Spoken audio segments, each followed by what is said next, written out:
자, 이제 도시 내부 구조 이론을 보겠습니다. 자, 요거는 한 10분의 3 정도라고 했죠. 10년에 3번 정도 출제되는 주제인데요. 일단 동심원 이론, 선형 이론, 그다음에 다핵심 이론, 얘네들 위주로 출제가 됩니다. 동심원 이론, 그다음에 선형 이론, 다핵심 이론. 10분의 3이니까 사실 그렇게 많이 출제되는 건 아니죠. 근데 가치 가격 구별하는 개념 있죠. 가치는 뭐고 가격은 뭐냐. 그것도 한 10분의 3이 돼요. 그거에 비해서는 분량이 조금은 많은 게 사실입니다. 이것도 이제 습관적으로 붙여요. 이 사람 이름을. 버제스의 동심원 이론, 그 다음에 호이트의 선형 이론, 그 다음에 해리스와 울만의 다핵심 이론, 이렇게. 근데 그 사람 이름은 사실 중요한 건 아닙니다. 동심원 이론은 원의 중심이 같은 원이 이제 이렇게 확산되어 가면서, 이게 너무 많이 그렸나? 한가운데가 중심 업무지구고요. 다음에 여기가 천이지대거든요. 너무 많이 그렸네. 그죠? 그리다 보니까 원래 T넨이 이렇게 많이 그리거든요. T넨은 6개. 이게 동심원 이론은 5개. 이렇게.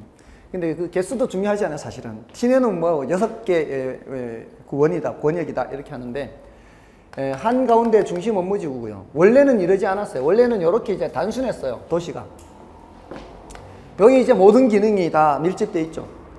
학교, 관공서, 금융기관, 뭐 경찰서, 이런 것들이 다 이게 몰려 있고, 상가 같은 것도 여기 다 있죠. 그러니까 주변에 뭐가 있겠어요?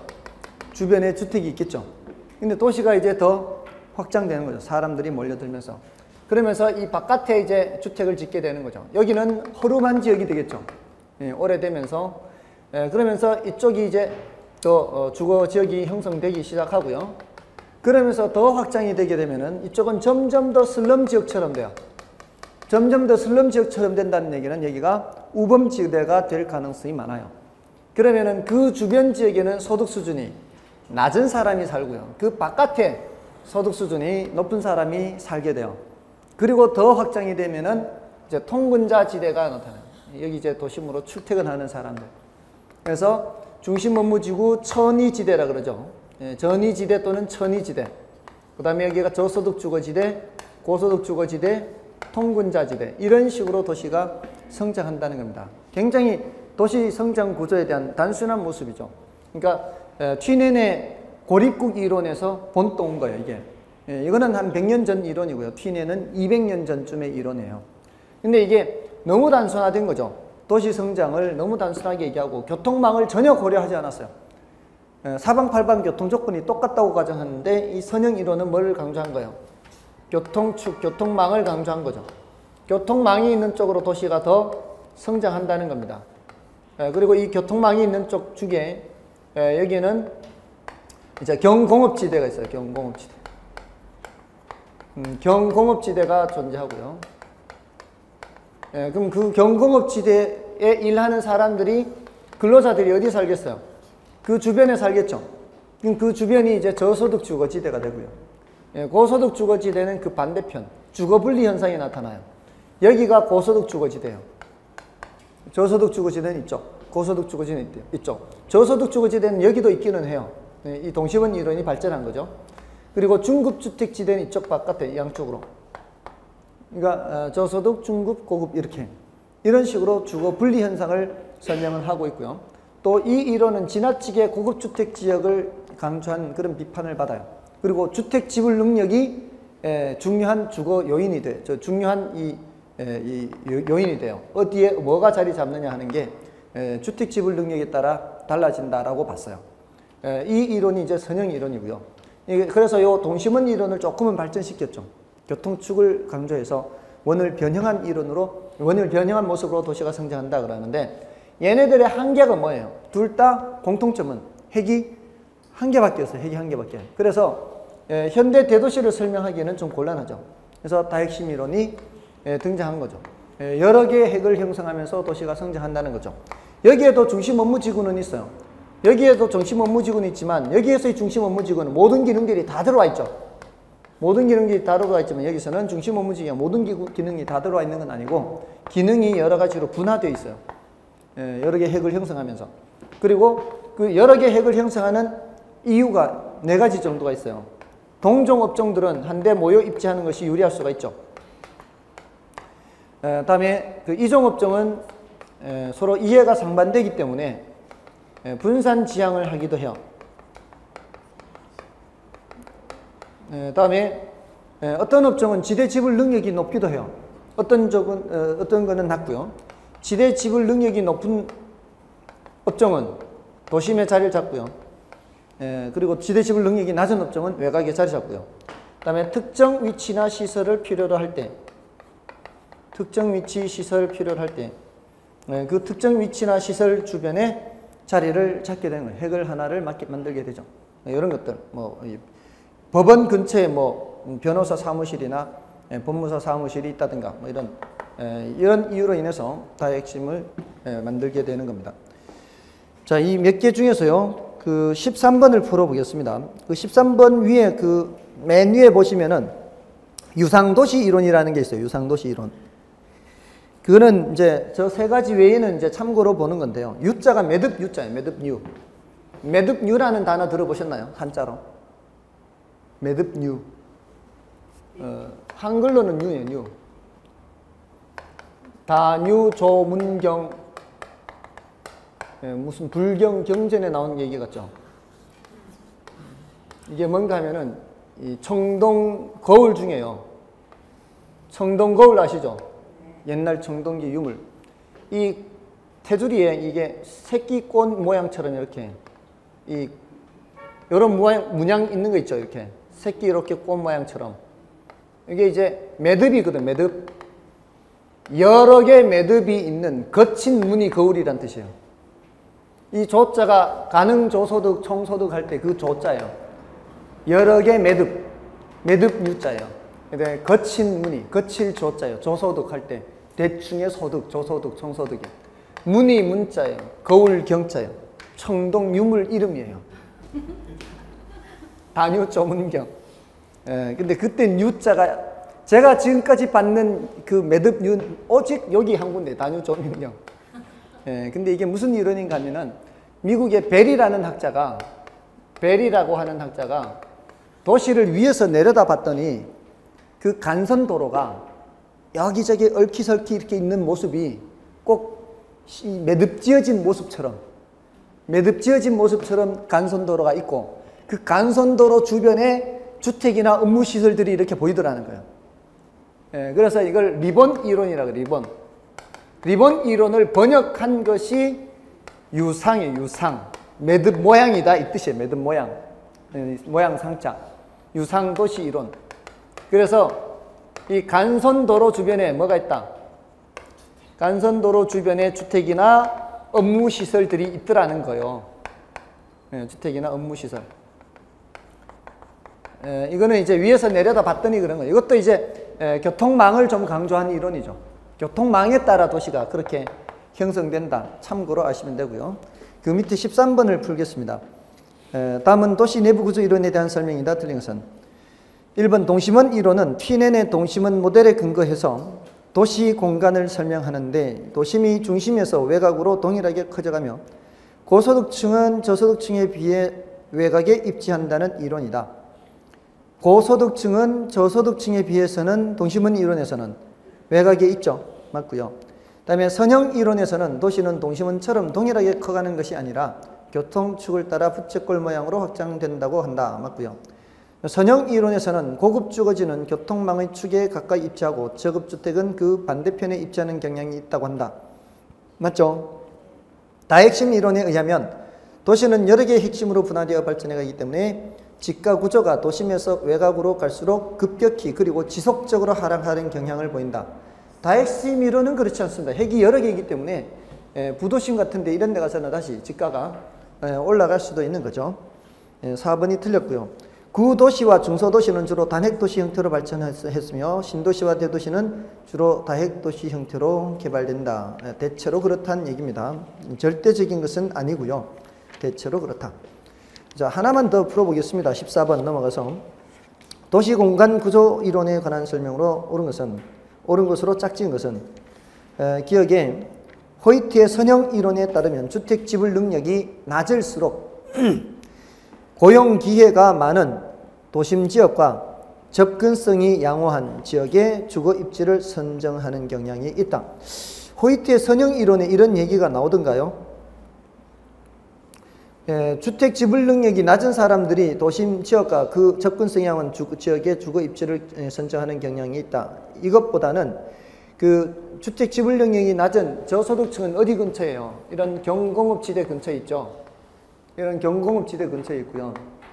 오히려 그 이론은 지금 그렇게 말하는 것은 동심원 이론에 가까운 거예요. 동심원 이론은 그 주변에 이 천의지대 있잖아요. 천의지대, 저소득주거지대 이런 데 있는 사람들이 접근성이 오히려 좋은 곳에 있는 거죠. 그래서 기억은 틀렸고요. 그 다음에 니은은 헤이그의 마찰 비용 이론은 마찰 비용이라는 개념은요. 마찰 비용. 헤이그 이건 이제 이런 정도는 그냥 지문으로만 좀 나왔으니까 마찰 비용은 지문으로만 2번 나온 정도예요. 뭐 독립된 문제로 나오기는 그렇고요. 이거는 지대 플러스 교통비예요. 그러니까 거리가 너무 멀어지면은 뭐가 많이 발생해요? 교통비가 많이 발생해. 대신 지대는 좀 줄겠죠. 근데 도심으로 너무 가까이 들어오면은 지대는 많이 올라가고 교통비는 좀 줄겠죠. 그러니까 적당한 위치에다가 자리를 잡아야 되겠죠. 그게 가장 최소가 되는 지점을 찾으려면은 그 이론을 주장한 사람인데 중심지로부터 멀어질수록 수송비는 증가하고 지대는 감소한다고 보고 교통비 중요성을 강조했고요. 이거는 맞습니다. 맞는 말이고요. 그 다음에 버제스의 동심원 이론은 거주지 분화 현상의 연구를 통하여 도시 팽창이 도시 내부 구조에 미치는 영향을 설명했다. 주로 거주지 분화 현상을 본 거예요. 버제스도 그렇고 사실은 이 호이트도 선형 이론에서 거주지 분화 현상이 많죠. 고급 주거지, 저소득 주거지, 중급 주거지 이렇게. 근데 다만 여기 선형 이론에서는 경공업지대라든가 다른 거를 조금은 더 첨가해서 설명을 했는데 동심원 이론이나 선형 이론이나 대체로 어디에 많은 얘기를 하고 있어요. 특히 요놈은 거주지 분화 현상을 얘기하는 거죠. 거주지 분화 현상에 초점을 맞추고 있습니다. 다음에 그래서 맞는 말이고요. 이것 리얼은 해리스와 울만의 다핵심 이론에 의하면 도시는 하나의 중심이 아니라 여러 개의 전문화된 중심으로 이루어진다. 맞죠? 니은, 디귿, 리얼이 다 맞는 말이고요. 다음에 미음의 다핵심 이론에서는 지대를 지불하는 능력의 차이와 유사한 활동이 집중하는 성향은 도시의 다핵화 요인에 포함되지 않는다. 포함되죠. 지대 지불 능력, 유사한 활동이 집중하는 것, 이건 동종업종의 집중 지향성이죠. 또 뭐가 더 있었다 그랬죠? 이종업종의 분산 지향성. 분산 지향을 이걸 입지적 비양립성이라고도 해요. 비양립성. 함께 있을 수가 없다는 얘기죠. 이런 것도 있고요. 그 다음에 특정 위치나 시설을 필요로 하기 때문에 그 위치 근처에 자리를 잡을 수도 있다. 자, 이런 정도로 하시고요. 나머지 기출문제, 주요 기출문제는 여러분이 좀 봐주시고요. 입지 선정으로 넘어가겠습니다. 5장의 입지 선정은 이제 농업 입지, 공업 입지, 상업 입지 이렇게 있죠. 농공상 이렇게 있습니다. 입지론에서 여기서는 농업 입지는 별로 중요하지 않습니다. 이거는 TNN의 위치 지대론 생각하면 돼요. 그 다음에 이제 공업 입지는 그나마 간혹 언급이에요. 간혹. 이거는 이제 요거보다는 여기에 조금은 중요하고요. 근데 상업 입지가 훨씬 중요하거든요. 시간이 안 된다면은 상업 입지에라도 초점을 맞춰서 이걸 좀 정리를 하시면 돼요. 그러니까 버릴 거 버리고 할 거 한다 이런 관점에서는 상업 입지를 좀 해두시고요. 상업 입지 중에서도 레일리 이론하고요, 허프 이론하고요, 크리스탈러 요 세 사람 이름은 좀 이렇게 체크를 해두시고요. 크리스탈러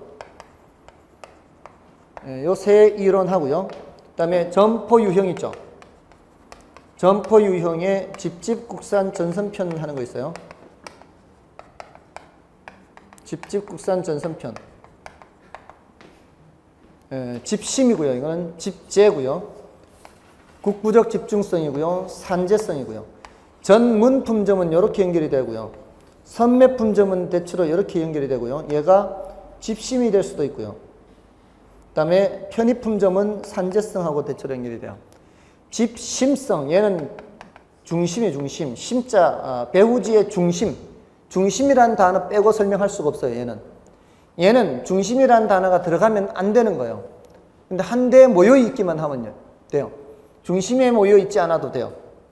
그 다음에 이거는 흩어져 입지하는 것이고요. 국부적 집중성은 이 국부라는 게 부분이란 뜻이거든요. 부분, 일부분. 그러니까 일종의 부도심 같은 거 생각하면 돼요. 부분적인 중심지 이렇게. 그 다음에 선매가 선자가 이 고를 선자예요. 고를 선자. 이렇게 여러 개 중에 고른다는 뜻이거든요. 우리 선거할 때 그 선자예요. 그러니까 여러 개를 비교해보고 그 중에서 괜찮은 놈 골라내는 거예요. 특징이 얘는 키워드가 선매품점은 키워드가 비교 후금이에요. 비교. 그러니까 옷가게 같은 거, 가구점 같은 거 이런 것들은 비교해보고 이제 여러 점포가 모여 있으면 여기 이 집도 들어가보고 저 집도 들어가보고 이렇게 하죠. 그렇게 사는 게 선매품이에요. 전문품은요, 특별한 취미와 기호를 갖고 있어요. 그렇기 때문에 이 전문품은 구매를 위한 노력이나 비용을 아끼지 않는다. 이게 키워드예요. 노력이나 비용을 아끼지 않습니다. 그 매니아들 있죠. 매니아들은 또 뭐 외국 악기에 뭐 푹 빠진 사람들은 외국 악기 사가지고 와서 우리나라에는 고치는 데가 없으니까 몇백만 원을 들여서 비행기 타고 가서 고쳐가지고 와요. 그런 거죠. 이런 것들은 멀어도 갑니다.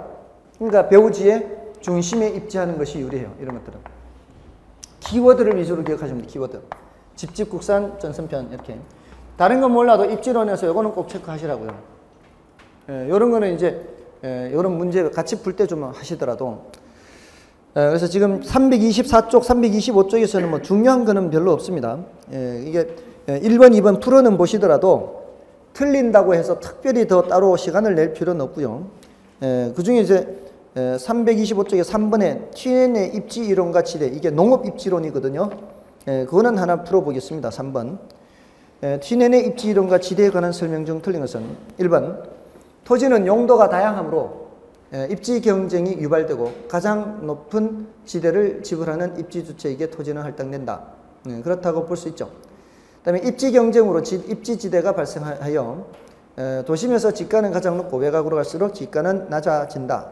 그렇다고 볼 수 있죠. 그 다음에 도심에서는 지가가 높아 생산 요소의 대체에 의해 자본보다는 토지를 많이 사용하므로 말이 안 되죠. 도심에서는 자본을 많이 사용하죠. 그래서 집약적으로 이용되고 3번 틀렸고요. 농촌 토지에 대한 지대는 일반적으로 비옥도와 위치에 의해서, 도시 토지에 대한 지대는 접근성에 의해서 결정된다. 대체로 그렇다고 볼 수 있습니다. 그래서 취넨의 위치지대 이론을 현대적인 도시지대 이론에 영향을 끼친 이론이라고 봅니다. 리카도는 차익지대를 주장했잖아요. 비옥도를 주장했잖아요. 현대 도시 토지에서의 지대는 위치지대에 가깝다 이 말이죠. 위치를 강조한다는 거죠. 다음에 그 토지 이용의 이용 주체 및 경제 활동에 따라 한계 지대 곡선이 다르게 나타난다. 자, 이 한계 지대 곡선은 TN에서 한계 지대 곡선은 그 농작물의 종류에 따라 달라지죠. 이쪽에까지는 누가 자리를 잡고요. 여기는 집약 농업이 자리를 잡고요. 여기는 조방 농업이 자리를 잡죠. 이게 집약 농업의 한계지대 곡선이 더 가파르고요. 조방 농업의 한계지대 곡선이 더 완만해서 도심 쪽에 가까이는 집약 농업이 자리 잡고 바깥쪽에는 조방 농업이 자리 잡게 된다. 이게 이제 TN의 이론이죠. 다음에 4번 문제는 앞에서 나왔던 그 TN의 위치지대론을 쌀, 우유, 사과 했던 그 문제 있죠. 316쪽의 7번 문제요. 316쪽의 7번 문제와 같은 유형입니다. 다만 한 가지 작물에 대해서 표로 제시하지 않고 그냥 이렇게 질문했을 뿐이에요. 여기서도 어떻게 계산하라고요? 4번도 매상고에서 또는 생산물 가치에서 뭐를 빼고 생산비를 빼고 또 뭐를 빼고 수송비를 빼고 남는 것이 뭐라고요? 위치지대 이렇게 된다 이 말이에요. 됐죠? 그리고 입지란 말이 위치란 말하고 같습니다. 이게 입지지대 같은 말이에요. 자, 이렇게 계산하면 되겠고요. 다음에 넘어가셔서요. 공업 입지에 대한 문제를 또 하나 풀어보겠습니다. 지금 시간이 2달 정도 조금 더 남았죠. 지난번에 말씀드렸나요? 이때쯤 이제 가장 중요한 시기가 이제 왔다고. 2달 전부터 막판 스퍼트를 하는 겁니다. 저도 과거에 공부를 이렇게 하다 보면은 그 전에 이렇게 아무리 공부를 해도요, 막판 2달 전에 열심히 안 하면 아무 소용이 없고요. 그 전에 좀 설렁설렁 해도 막판 2달만 스퍼트를 쫙 하면은 점수가 잘 나오기도 합니다. 그러니까 앞으로 남은 2달이 중요해요. 안 될 것 같아요? 막판 스퍼트 안 될 것 같습니까? 아니 그 장기 레이스에서는 막판 스퍼트라는 거 있지 않습니까? 마라톤 같은 거 할 때 막판 스퍼트를 언제 하느냐. 그 스퍼트가 뭔 뜻인지 아시나요? 스퍼트.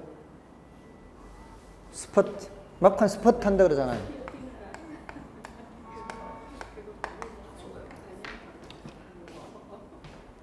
이 스퍼트가 핸드폰, 스마트폰 있는 분 빨리 막 찾아보겠다 지금.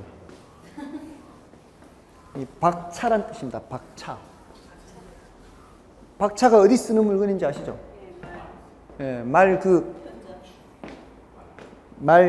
신발 마부 신발 아래 뾰족한 톱니바퀴 모양으로 돼 있어서 그걸로 말을 치면은 말이 얼마나 아프겠어요. 박차를 가한다는 게 말한테는 고문을 하는 겁니다. 그렇게 해서 달려가게. 박차를 가하면 달려가게. 그게 막판 스퍼트를 한다는 겁니다. 그러니까 이게 한 2달 정도 앞두고 하는데요. 앞으로 여러분들이 어느 정도 공부할 수 있는지 시간들을 이렇게 냉정하게 따져보십시오. 그래서 여러분들이 할 수 있는 그 과목별로 시간을 좀 안배를 하고요. 그리고 다른 거 주의를 기웃거릴 시간이 없습니다, 이제. 그리고 이때쯤 되면은 주위에 이제 콜을 해야 돼요. 친정 어머니나 아니면 시어머니나 누군가 남편이나 누군가가 집안일을 좀 해줘야 돼요. 여자분들은 그렇게 해줘야 되고요. 안 되면은 파출부를 들이면 되죠. 아니 그렇게 해야 돼요. 안 그러면은 내년에 또 이 꼴 봐야 될 수도 있잖아요. 그러니까 내년에 이 꼴을 볼래? 아니면은 올해 도와줄래? 협박을 해야 되죠. 안 그렇습니까? 이게 오로지 공부를 해야 돼요. 왜냐면은 아니 이게 평소에 수업을 들었다가 바로 바깥으로 나가는데 수업 듣고 집안일 하다 다 빠져나가는 거예요. 그러면 아무 소용 없어요. 그러니까 할 때는 집중적으로 해야 이게 오래 좀 남아 있거든요. 계속 반복적으로 하루에도 몇 번씩 반복을 할 필요도 있어요. 사실은 수업을 마치고 집에 돌아가면서도 좀 하거든요. 이렇게 이게 머릿속에 아직 백지인 상태인 어린 애들은요. 어린 애들은 한번 듣잖아요. 그러면 그걸 자꾸 계속 생각하고 머릿속에 그거밖에 없죠. 지금 여러분들 머릿속에 너무 많은 게 들어있어가지고 한번 들어가면 이게 뒤섞여가지고 이게 찾지를 못하는 거죠. 그러니까 될 수 있으면 계속 반복을 해야 되니까 다른 잡무를 없애야 돼. 잡무를. 그러려면은 도움을 받아야 됩니다. 2달 동안은. 앞으로 2달 동안은. 아시겠죠? 별로 공감을 하지 않는 것 같아요. 그렇게 하셔야 돼요. 그런 경우에는 더 없애야죠, 이제. 더. 아무튼, 자, 이제 5번의 공업입지론을 보겠습니다. 공업입지론. 다음 중 공업입지론에 대한 설명으로 틀린 것은 1번, 공업입지에 영향을 미치는 요인으로는 수송비, 노동비, 직접 경제 이점 등이 있다. 맞죠? 공업입지론으로서 최소 비용 이론이란 다른 조건이 동일하다면 총 운송비가 최소가 되는 지점이 최적 입지점이라고 하는 것이다. 여기 이제 배버의 최소 비용 이론이죠. 다음에 3번은 중간 지점 지향 산업은 수송 적환 지점에 입지하는 것이 유리하다. 제가 이거 할 때마다 어떤 산업을 얘기했나요? 연탄 공장이었죠. 연탄 공장. 중간 지점 지향 산업. 다음에 원료 지수가 1보다 큰 경우. 자, 원료 지수가 1보다 크다는 것은 원료 무게가 많이 나간다, 적게 나간다? 많이 나간다. 그러면은 어디 근처에? 원료 무게가 1보다 크면은 어디에? 원료 무게가 많이 나가니까 원료 수성비를 줄이려면은 원료 지향 입지를 하죠. 원료 지향 입지. 예, 그 뜻에서, 단어의 뜻에서 벌써 유추가 돼요. 예, 그래서 4번이 틀렸습니다. 그 다음에 자동차 공업이나 석유화학공업 등 기술 연관성이 높은 산업은 직접 지향 입지를 하는 경향이 있죠. 예, 5번은 맞고요. 4번이 정답이고요. 예, 나머지 내용들은 여러분 보시되 그 원료 중에서 편제 원료는 무슨 원료를 말해요? 편제 원료는 편두통이 뭐예요? 편두통. 한쪽 머리만 나쁜 게 편두통이죠. 편제라는 게 뭐예요? 한쪽에 치우쳐져 있는 원료를 편제 원료라 그래요. 이거는 원료 지향 입지를 해요. 편제 원료를 많이 사용하는 경우에는. 근데 보편이라고 하죠. 보편. 여러분들 보편 타당하다 이런 말 들어보셨나요? 보편 타당하다 이런 말이 뭔 뜻인가요? 일반적인 것보다도 예외 없습니다. 일반적이라고 할 때는 예외가 있는 경우에 보통은 보편 타당하다는 얘기는 어디에서든 언제든 타당하다 이런 의미예요. 이게 유비퀴터스, 이렇게 영어로는 유비퀴터스 하는데요. 유비퀴터스는 어디서든 이런 의미잖아요. 어디서든 유비퀴터스가. 그죠? 그래서 이 중력 법칙. 물체를 던지면은 아래로 떨어지는 거. 이런 거는 뭐예요? 보편 타당한 진리죠. 보편 타당한 진리. 그렇지 않나요? 그럴 때 보편이란 말 써요. 보편. 어디서든 구할 수 있는 원료. 보편 원료요. 이런 것들을 많이 사용하면은 그는 시장 지향 입지죠. 어디서든 구할 수 있으니까. 자, 그런 정도로 보시고요. 그 다음에 8번 문제를 보겠습니다. 8번에 공장 부지의 입지 요인에 관한 설명 중 가장 옳은 것은 중간재나 완제품을 생산하는 공장은 원료 지향 입지를 중간재나 완제품인데 원료 지향하면 안 되죠. 시장 지향이죠. 노동 집약적이고 미숙련공을 많이 사용해요. 그러면은 노동 지향 입지를 해야 되겠죠. 앞부분이 틀렸고요. 그 다음에 위험물 폐기 규제, 대상 지역의 기업 환경, 세제상의 혜택, 중앙정부나 지방정부의 지원 등도 부지 선정 시 고려해야 할 중요한 요인이 된다. 맞죠? 요즘은 지방자치단체들이 서로 기업들을 유치하려고 많은 지원들을 하고 하죠. 그 다음에 보편 원료를 많이 사용하는 공장과 보편 원료 많이 사용하면 뭐라고요? 시장 지향이고요. 그 다음에 중량 감소 산업은 뭔가요? 중량 감소 산업은 원료 지향 입지죠. 폐기물이 많이 발생하는 거잖아요. 그러니까 그런 폐기물을 굳이 수송할 필요가 없으니까 원료 지향이에요.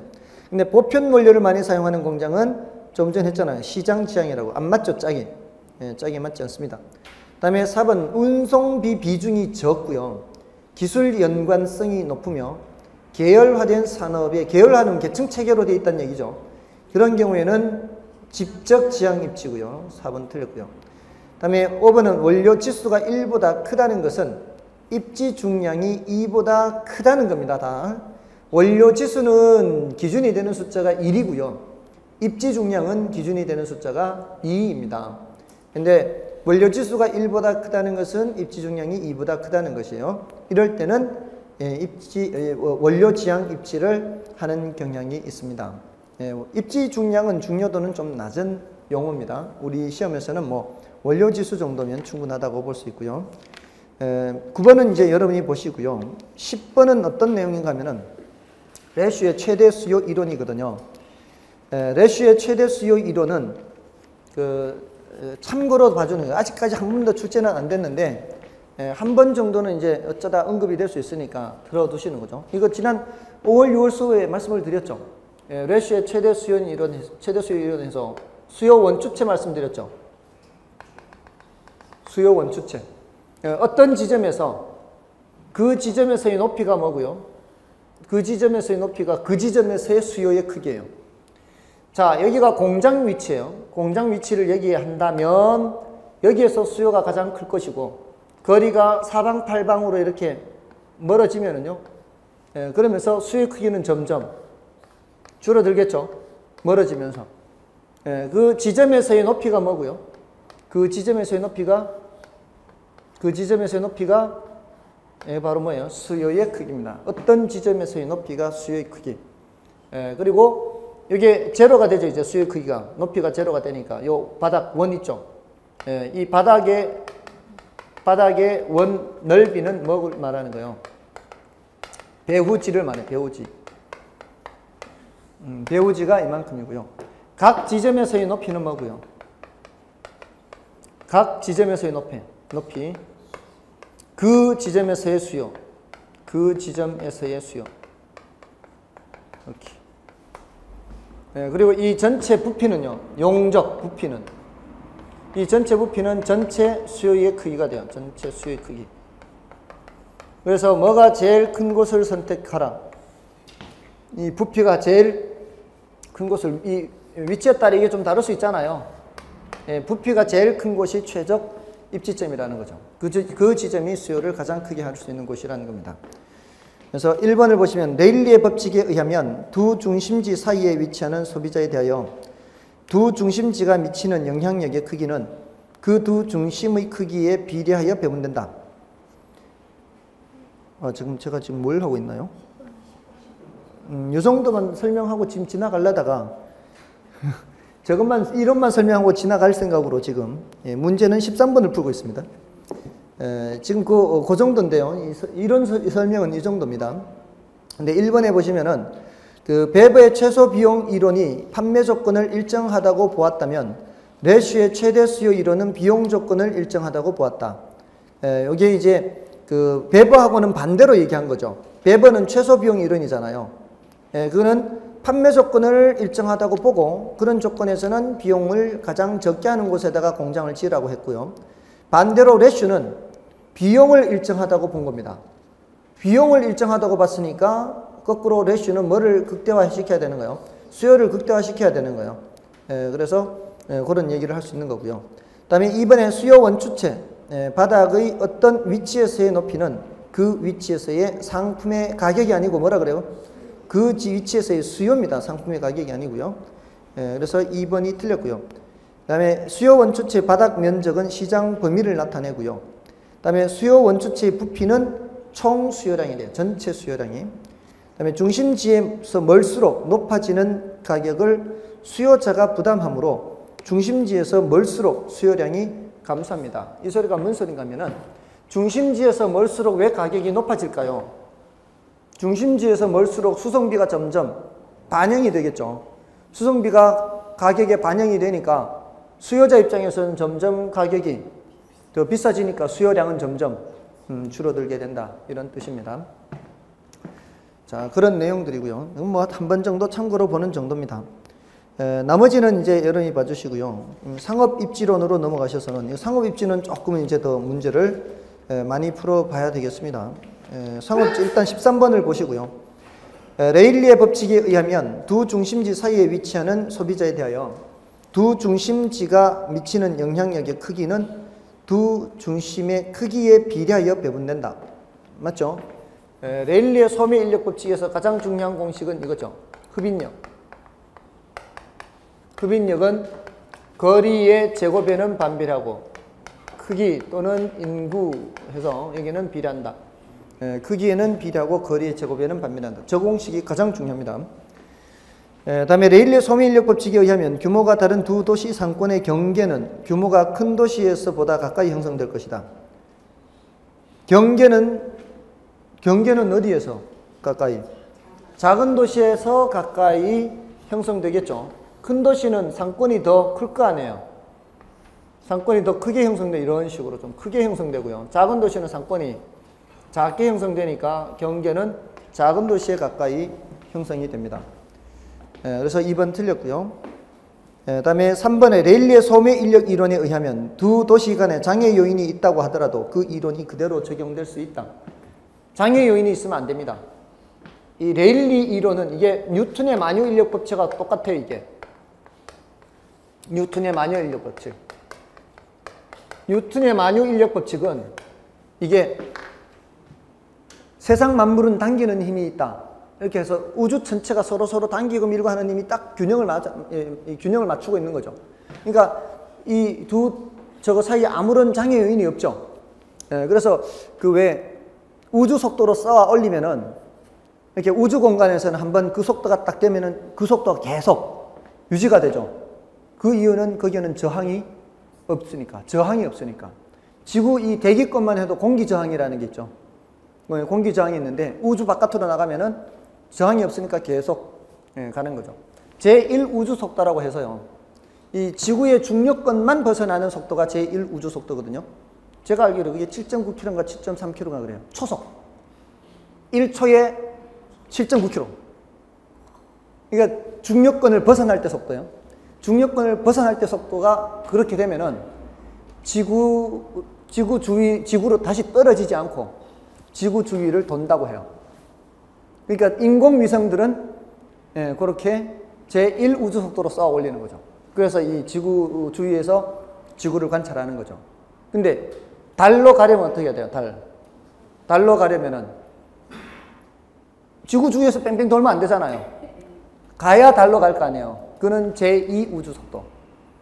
제2우주 속도로 가야 지구에서 점점 멀어지는 거죠. 지구에서 점점 멀어지는 속도가 제2우주 속도인데 그렇게 제2우주 속도로 가면은 태양계를 벗어날 수 없어요.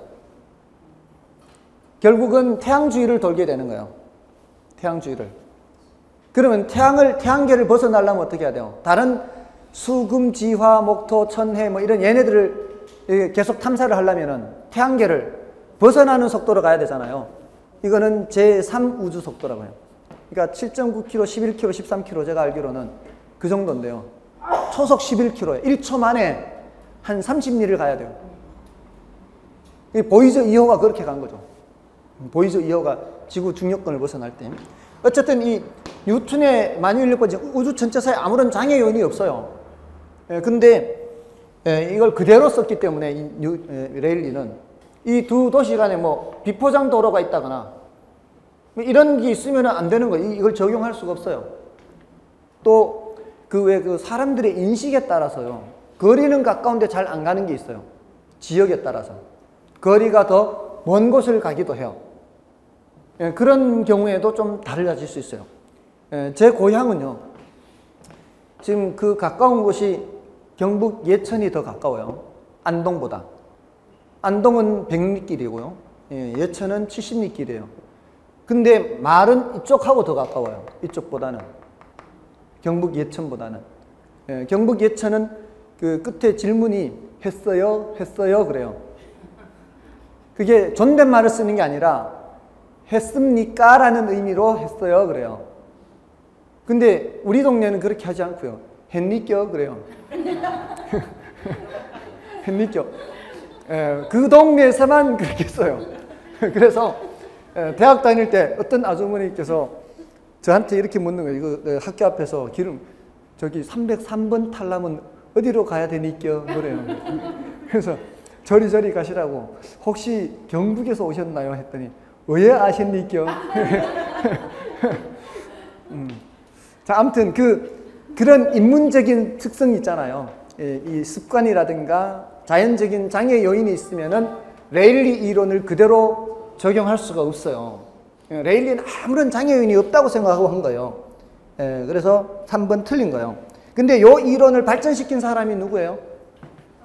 허프예요, 허프. 이 레일리는 이게 아무 장애 요인이 없다고 했잖아요. 근데 허프는 자, 여기 이제 요 소비지에서 이렇게 이쪽으로 가는 길은 비포장도로고 이쪽으로 가는 길은 포장도로다. 그러면 이쪽으로 가는 시간과 이쪽으로 가는 시간이 다를 수 있잖아요. 거리는 같아도. 그래서 이걸 고려했는 게 허프인데 허프는 이런 거를 뭘로 고려했어요? 마찰계수로 고려했다고. 마찰계수. 또는 마찰계수가 바로 뭔가 하면은 마찰계수가 요놈이에요. 요놈. 그러니까 요 숫자가 마찰계수예요. 이걸 달리 할 수 있다는 거죠. 여기는 3, 여기는 2 이런 식으로. 또는 이 2를 그대로 두려면 여기를 시간거리를 써요. 시간거리. 물리적인 거리는 똑같아도 시간거리는 다르다는 거죠. 이쪽에 3시간 걸리면 이쪽에 2시간 걸린다. 이런 식으로. 뭔 뜻인지 아시겠죠? 그러니까 마찰계수 또는 시간거리 이런 표현은 누구한테서 나온 얘기예요? 허프한테서 나온 얘기야. 그러니까 이 이론을 발전시킨 사람이라고, 허프는. 다음에 레일리의 소묘 인력 법칙에서는 시간거리. 자, 이게 틀렸죠. 시간거리라는 말은 누가 한다고요? 허프라는 사람이 쓰는 거라고요. 시간거리 개념을 도입하였으나 허프는 소매적인 물리적 거리 여기에 바뀌어 있다고요. 레일리하고 허프가. 그 다음에 레일리는 점퍼의 거래권에 영향을 주는 것은 근본적으로 소비자의 행동으로 봐 미시적 분석을 하였다면 허프는 거시적 분석을 했던 점이 상이하다. 이것도 틀렸죠. 자, 보시면은 미시, 거시. 거시는 숲을 보는 거고요. 미시는 나무를 보는 거죠. 레일리는 이 중심지를 봤어요. 위에서 내려다 봐서. 레일리는 이 중심지가 얼마나 끌어당기느냐. 중심지의 그런 흡인력을 봤단 말이에요. 중심지의 흡인력. 얘가 이 상권이 어떻게 형성돼 이거거든요. 근데 허프는 이 사람을 본 거예요. 사람을. 허프는 이 사람이 이쪽으로 갈까요? 이쪽으로 갈까요? 이렇게 본 거예요. 여러분들도 마찬가지, 저도 마찬가지. 사실은 여기 뭐 큰 할인 매장도 있고요. 여기 조금 큰 슈퍼도 있고요. 동네 편의점도 있고. 아니, 얘가 당기는 힘이 제일 크다고 해서 이쪽으로 100% 가는 게 아니잖아요. 경우에 따라 조금 큰 슈퍼도 갈 수도 있고 편의점에도 갈 수도 있잖아요.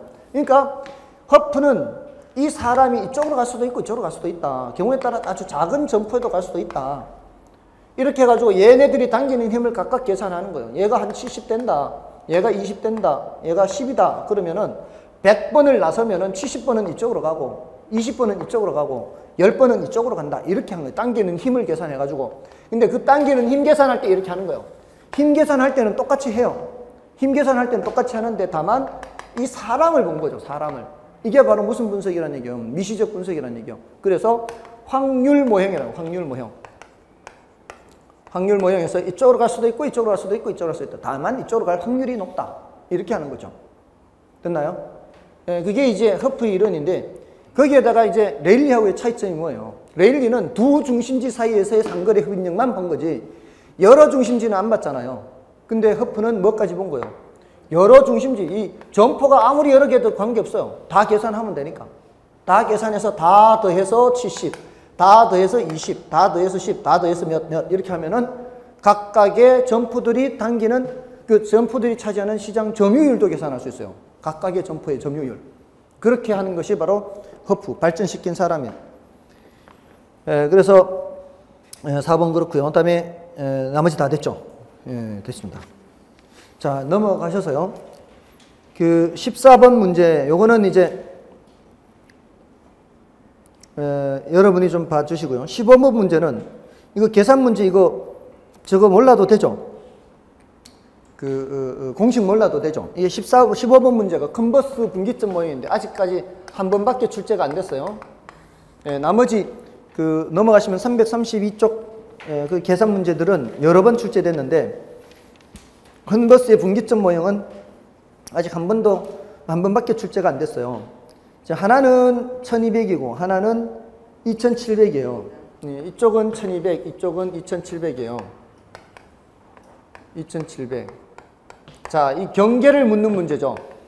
어디에 가까이 형성되겠어요?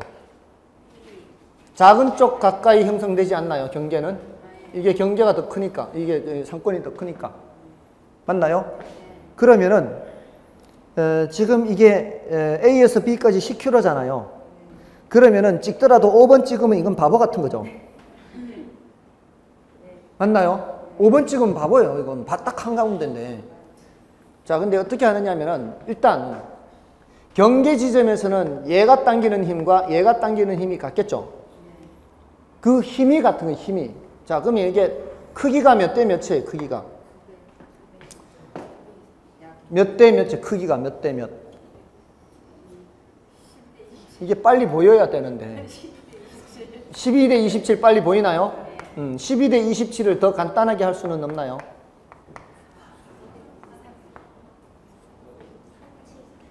여러분들 다들 9구단은 아시죠?